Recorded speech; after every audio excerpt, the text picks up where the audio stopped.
O presidente Lula desembarcou há pouco em Brasília depois de uma viagem à China e aos Emirados Árabes Unidos. Quem tem mais detalhes é o Marcelo Casagrande. Boa noite, Marcelo.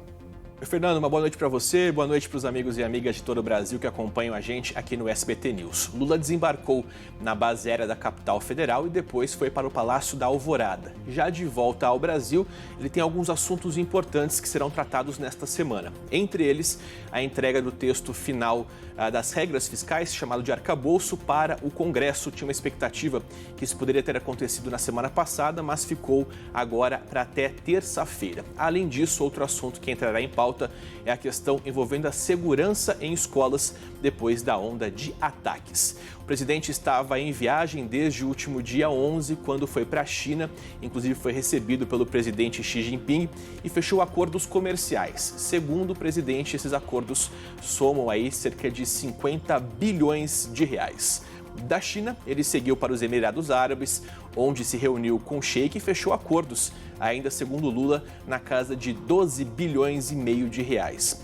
Inclusive, o presidente e a delegação brasileira convidaram as lideranças chinesas e do Emirados Árabes para que venham ao Brasil. E ambas sinalizaram de forma positiva para essa visita de cortesia e, claro, para fechamento de acordos comerciais. Bom, ainda nos Emirados, Lula foi informado que o país autorizou a extradição do empresário brasileiro Thiago Brenan para que ele cumpra a pena aqui no Brasil.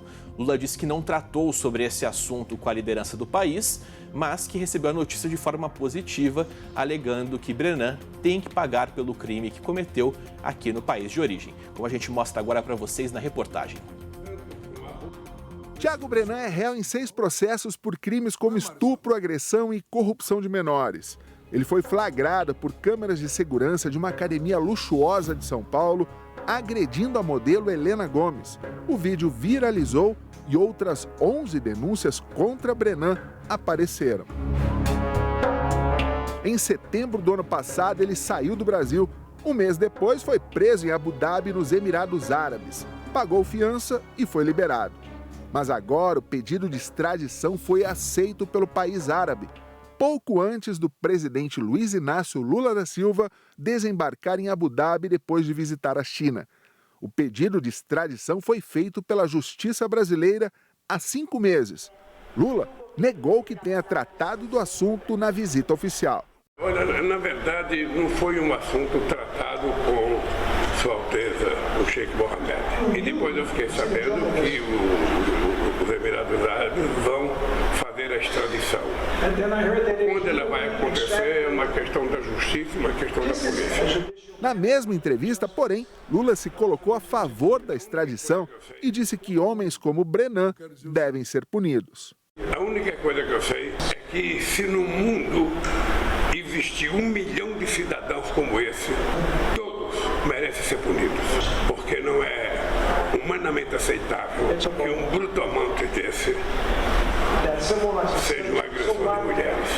Eu acho que ele tem que pagar. Em nota, a Secretaria de Justiça disse que o Departamento de Recuperação de Ativos e Cooperação Jurídica Internacional confirmou que a extradição de Thiago Brenan foi concedida pelos Emirados Árabes. O trâmite burocrático para que a extradição seja concretizada deve demorar 2 meses. Thiago Brenan é herdeiro de uma família tradicional e rica do Recife, mas há alguns anos ele é evitado pelos parentes. Os pais dele, por exemplo, têm uma medida protetiva para manter o filho à distância. Os dois anteciparam parte legal da herança para Brenan, que também é dono de uma imobiliária na capital pernambucana. A fortuna do empresário é estimada em 200 milhões de reais. Brenan gostava de ostentar a riqueza nas redes sociais. Agora, a polícia espera pela chegada dele ao Brasil para efetivar os 3 mandados de prisão que tem contra Brenan. O empresário, por outro lado, nega as acusações e diz que será preso injustamente quando pisar de novo em solo brasileiro. A Secretaria Nacional de Justiça confirmou que os Emirados Árabes aceitaram o pedido de extradição do empresário brasileiro.